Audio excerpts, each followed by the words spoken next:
Brazil squad ঘোষণা হচ্ছে আর অপলক দৃষ্টিতে উৎসুক ভঙ্গিতে বসে আছেন নেইমার। অপেক্ষা কখন আসবে সেই মাহেন্দ্রক্ষণ। কোচ দরিবাল জুনিয়র ডাকবেন তার নাম, কারণ এই অপেক্ষা যে প্রায় ১.৫ বছরের। অবশেষে দরিবালের মুখে নেইমারের নাম। ১৬ মাস পর বিখ্যাত হলুদ জার্সিটা আবারও গায়ে চাপাবেন নেইমার জুনিয়র। তাই তো সাথে সাথে ইনস্টাগ্রাম স্টোরিতে জানিয়ে দিয়েছেন নিজের স্বস্তির কথা। ক্যাপশন, ফেলিস এম এস্তার দি ভোল্তা, অর্থাৎ ফিরতে পেরে অনেক আনন্দিত। এর আগে অবশ্য বিশ্বকাপ বাছাইয়ের জন্য ব্রাজিলের প্রাথমিক দলে ডাকা হয়েছিল নেইমারকে। তখনই প্রায় নিশ্চিত ছিল যে জাতীয় দলে ফিরতে চলেছেন ৩২ বছর বয়সী এই ফরওয়ার্ড। নেইমারের এই ফেরায় স্বস্তি ফিরেছে ব্রাজিলের দল, সমর্থক থেকে শুরু করে কোচ দরিবাল জুনিয়রের মনেও। আমরা তার ফেরার অপেক্ষায় আছি।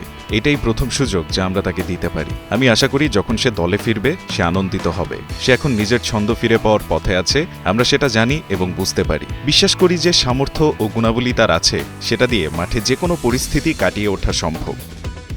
২০২৬ বিশ্বকাপ বাছাই পর্বের ম্যাচগুলোতে খুব একটা সুবিধা করতে পারেনি ব্রাজিল। চলতি মাসেই সেলেসাওদের সামনে দুটি বিগ ম্যাচ, ২১ মার্চ কলম্বিয়ার বিপক্ষে এবং ২৬ মার্চ চিরপ্রতিদ্বন্দ্বী আর্জেন্টিনার বিপক্ষে।